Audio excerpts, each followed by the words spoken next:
pull a little surprise out of his hat, didn't he? Everybody that back in when Scott Fitzpatrick announced for he was going to run for auditor, I guess that would have been he rumored it. I maybe December of 20. Everyone that had Vivek Malik on your scorecards to be the replacement for him, come to the pay window. I mean, you are you have a vat of knowledge. You have a keg of knowledge. You don't have a stein of knowledge. You have an old Anheuser-Busch brewery of knowledge. Speaking of, my buddy Rich, I appreciate the gag. He knows I'm a capitalist. He knows I don't watch soccer. Um, he brought me this very nice mug. It commemorated the 1998 soccer game. I guess it was in France.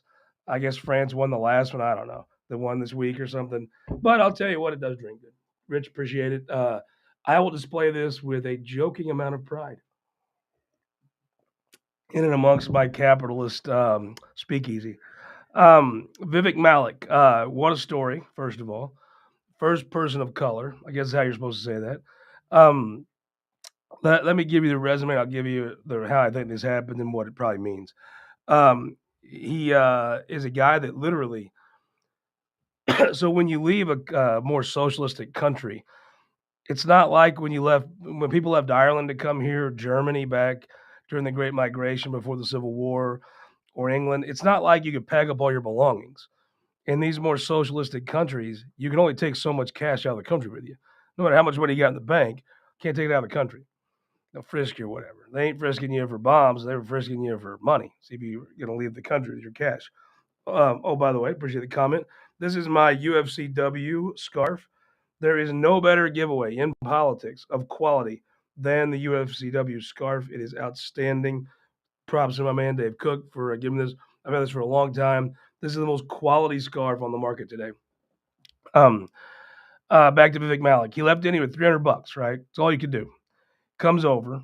Um, he wants a better life, right? And the old boy found it. He met a person. If you're from Southeast Missouri, you will know there's really about three people from Cape that the rest of us in SEMO don't hate because they're from Cape. The Castons, obviously, the Limbaughs, Peter Kinder. John Voss is a sleeper. I don't know. John Voss the Hovis, we don't consider them really from Cape. They're from Gordonville or Jackson. But the Hovis, this John Voss, keep an eye on this guy. I like this guy. But he meets Mary Caston, and that is a name if you've been around politics a long time ago. She was the lady from Cape, from representative from Cape Girardeau City. Her and Dave Schwab were the Cape County legislators. She just was a wonderful lady. I don't know anybody that didn't like her. She gave him some advice. He loved Cape. I don't understand loving Cape. I'm from Poplar Bluff, but whatever. He was spent some time in Cape Girardeau. Then he moved. Then he moved up to St. Louis as the immigration attorney. He went to Southeast Missouri State University, just like your boy here. I'm still gonna say go Indians because I'm not woke. Uh, and he was an Indian, literally. I mean, he could that could be like a double entendre. Um, the guy has probably the most impressive story of. It's always funny. It used to be Republicans like grab yourself up by your bootstraps, right? That was what I was brought up with John Ashcroft and Kid Bond and Matt Blunt. Essentially, they were about giving people ladders and help up. But at the end of the day, pick yourself up by your bootstraps, right? Now it's not that at all. It's the government's gonna screw your school up. So no matter how low of a tax levy you pay, your kids can go to a better school. But when it was picked up by your bootstraps, Vivek Malik was listening, and he did, and is very, very successful. Um, his story is incredible. Went on to grad school, got a degree in law, immigration attorney, helps other people come to America now legally. Um, I don't. I mean, I'll tell you, if I was born in India, you know where I'd be? I'd still be in India, probably with a less hoarse voice. But still, the guy has a great story. Very accomplished, very polite, very jovial, positive person. Now, how did he become state treasurer? Well, I'll tell you. He had a couple folks really pushing for him, um, and he is known Governor Parson for a long time, I think, and as a friend, and he had a couple close friends of his pushing. I've had everybody ask me, "Was this Steve Tilley?" Nope. I I'm sure Steve didn't care or anything, but you cannot attribute. I consider Steve Tilley a friend of mine. I've known him for a long time. I have a high regard for him. A lot of his, not all of his friends, but many of his friends that from a long time ago, at least I know somewhat of. Um, this was not something. There was no connection there. I think that this was a very accomplished man. He came in and simply won the governor's confidence over, and got the appointment. Was it a surprise to everyone? Sure. I mean, I wasn't as surprised as of the last 3 or 4 weeks, but I mean, sure.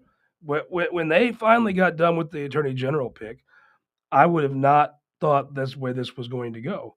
But the interview must have been, well, it was great from everybody that's recounted it. And the guy is a very accomplished dude. He just is. Uh, now, how does this shake out? Uh, my gut tells me that let's just talk brass tacks for a second. The guy's going to raise a lot of money. I feel confident that he'll be able to raise some money, probably some good money. Um, he'll get a bit of a break because he just got announced today, and the quarter ends next week. But by and fundraising will stall a great deal in the first session of the cycle. Corporations don't want to give. People are busy, but he doesn't have sessions, so he'll need to put up a big number on this April 15th quarter, and I suspect that he will. Um, but going forward, if you're Andrew Bailey, this is probably a good thing, and the reason is you have two folks out there considering a run. Will Sharp's already in. Tony Luetkemeyer, I don't know this, but I have to think, you know, Tony being an attorney, having a lot of support from the cops that he's earned by carrying their legislation. Excuse me, Tony. Tony has a logical run for AG in him. Tim Garrison does too. Now, Tony Luetkemeyer could also run for lieutenant governor, secretary of state, whatever. and I'm sure, like every politician, he has to evaluate those fields as a changing dynamic. If Holly Rader were appointed to this, Kalina Bruce, maybe Carrie Allman, I think that race looks tougher. Vivek Malik, because he is not, he's never ran before. He is a St. Louis attorney. To be candid with you, he's not an old white guy.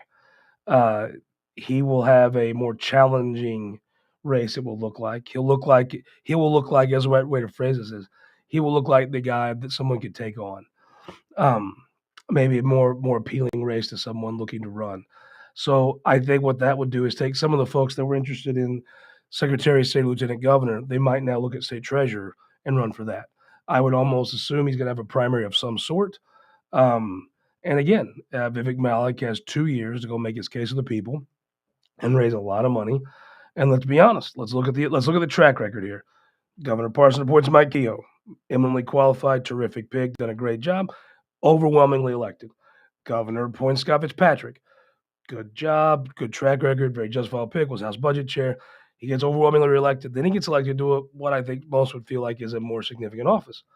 Eric Schmidt gets appointed, gets overwhelmingly reelected, then gets elected to the United States Senate. Oh, the old sheriff knows how to pick them. So we'll see how these two work. Now, honestly, are these two the? Does Vivek Malik have a governmental resume that Scott Fitzpatrick did? No. A political resume? No.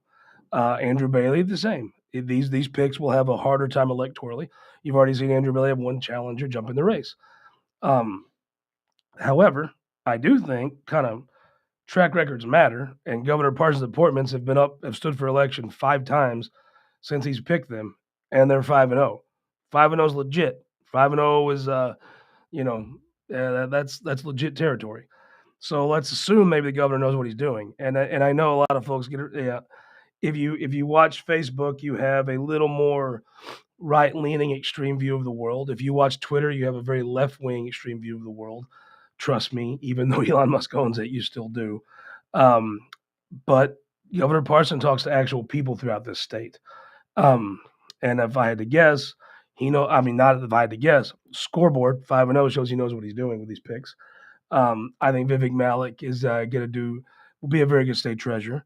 And I would think, there's a couple things a person with a strategic mind could do if they can raise money. And if Vivek Malik is able to win re-election, you could see a very intelligent plan come together to make him a force in Missouri politics. Um, with that said, let's move on to another guy that is a force in Missouri politics. Two guys I want to talk about to wrap up here: Scott Fitzpatrick and David Gregory. Scott Fitzpatrick, elected very young, come to the office in the House. One of the savviest, most intelligent men to serve in the House, regardless of what you think of him, is John Deal. As Speaker, made him Vice Chair of Budget at a very young age. He served as he was a very effective, influential Vice Chair and Chair. And when you're budget chair, sometimes it's easy to take life for granted a little bit. You know what I mean?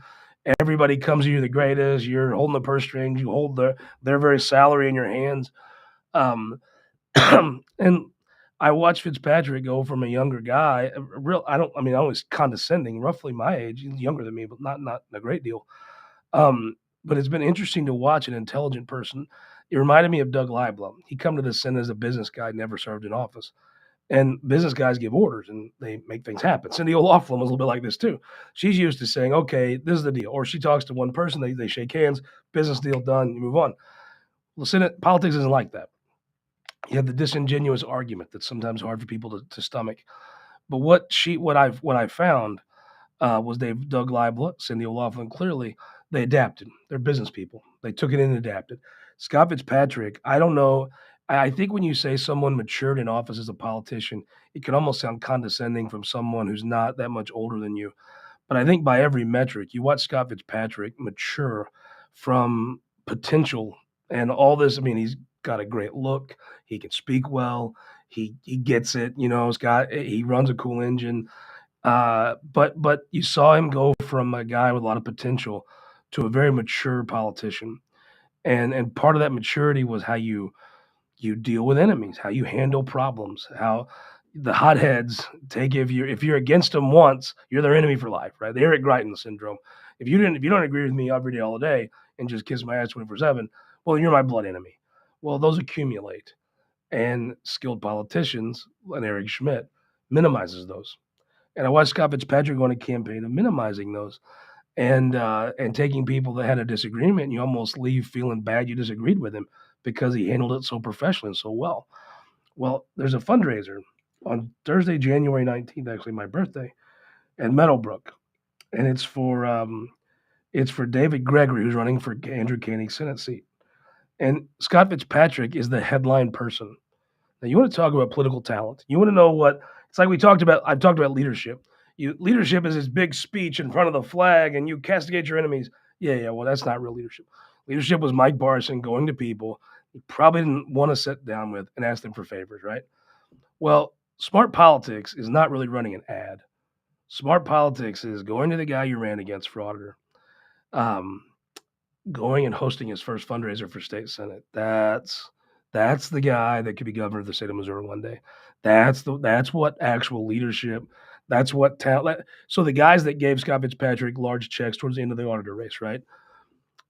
He repays them with that kind of political judgment, and makes a person who maybe wrote him a six-figure check go, see, I knew I spotted talent. Um, and for David Gregory, how intelligent, right? The truth is, I mean, is Scott Fitzpatrick a rung up the slide to governor? Yes. But David Gregory in 2 years will be more influential than Scott Fitzpatrick will be if he wins the Senate race. And having someone go when remember all the credit that Jay Nixon got for putting David Stillman on the board of curators. Now, in hindsight, David Stillman was one of the greatest curators the state ever had. But at the time, they ran against each other for attorney general in '92. But when Nixon knew Mizzou needed fixing, had problems, he reached out to a guy he'd ran against, and that guy, did him so proud as the greatest curator the state probably ever had. And it's such an interesting thing to watch Fitzpatrick and Gregory, because I'm sure that'll be reciprocated. I'm looking at this fundraiser list, right? It's at Meadowbrook. We know who else fundraisers there. But it's Scott Fitzpatrick, the new speaker, Dean Plocker. Then this is interesting. Ben Brown, Bruce DeGroot, Jim Murphy, Justin Sparks. I think that's the legislators in that area. The new county councilman Hancock, Bob Nations of Chesterfield, Mike Bonerman, Bowman, man, we got a little laryngitis. Sorry. Then Barjay, Tilly, and Robbins. I mean, it is a legitimate big deal, big deal. He is a, that is a it is sometimes in politics, always people do a favor for someone. What Scott Fitzpatrick's doing is some of the smartest politics that you'll see. Now, yes, it's not a Facebook meme or an ad that gets a lot of likes. It's the old school stuff that actually works. And David Gregory, credit to his political abilities. I told you when we was talking about Senate races last week, Gregory's a unique guy because he'll have a lot of the institutional support. Part of that's just he's a damn talented. I mean, just look at the guy. Um, and then he's got friends. And let's just be candid. So you have the Routing Caucus and the Eagle Caucus. A lot of folks that fund the Routing Caucus are going to help fund him, David Gregory. But also a lot of the guys that fund the Eagle Caucus are tied with David Gregory. That's real political ability when you can bring people together. I know in today's world, it's all about how can you divide people, the loudest and meanest and ugliest. But in reality, start counting votes, start counting fundraising, bringing people together has a lot of value. It takes a lot of talent and skill, and he's doing that there, and it's an impressive event that he has. Speaking of impressive events, Bailey's first fundraiser last week, $100,000. Respect. Heard he was give a great speech. My throat, as you could tell, has been going out on me. I'm sure to the delight of most people. So I'm going to wrap this up a little early.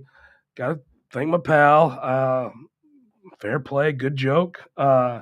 Still not watching soccer, but I will display this and we'll make fun of you when you come by. Lastly, coming in to see your family at the holidays here in Central Missouri, Marriott. Go to the Courtyard by Marriott in Jeff City, the top hotel, the newest hotel, the number one hotel. Look, if it comes down to $10, trust me. I promise you. If you Expedia this, right, you're coming through town. Well, number one, if you're coming through town, there's two reasons here. The Marriott's nicer, but you could do that thing with your phone where you do the check-in with your phone at the Marriott. 10 on 10. I've never understood why it takes so long to check. It's one of my pet peeves. I hate how long it takes to check in a hotel. Marriott, order online, pay for it, put the phone up, opens it up. Beautiful. I'll tell you this, your old boy Faughn. Let's say you compare prices, right? You're driving to town. I haven't got a hotel. Let me look around. If the Marriott is more than $20, if it's $20 or less, listen to me. If it's $20 or less, if you don't have my cell phone, 573-429-5770. That's my cell phone. This thing will buzz when you text that. If you come to Jeff City and you come in and you book a room and that room is $20 or less in price, do yourself a favor. I will cover the difference. If you go to the Marriott and let's say the difference is $20, pay for it, go to the Marriott, stay. If it's not great, I'll give you $20. $20 on me right now. Hold on. If you go to the Marriott and you check prices, I have not checked the price anymore. When I put people up, I go to the Marriott because I like them. Now, if I don't like you, I'll send you to the Capitol Plaza so they can slap your face and treat you like crap while you're there. But if I like you, as you know, if anybody that I brought to town, if I don't have room to put you up here, I'll put you in the Marriott because I'm classy like that. But I'm going to tell you, if you're coming to town, you need to book you a room. And the rooms are within $20 difference, right? Of wherever you're going to stay or the Marriott.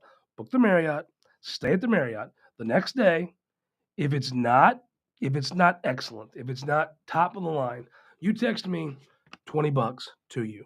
No questions asked. Done and done. I got you. I will cover your difference up to $20, but you're not going to ask for the $20 because it's going to be great. You're going to end up buying me a beer.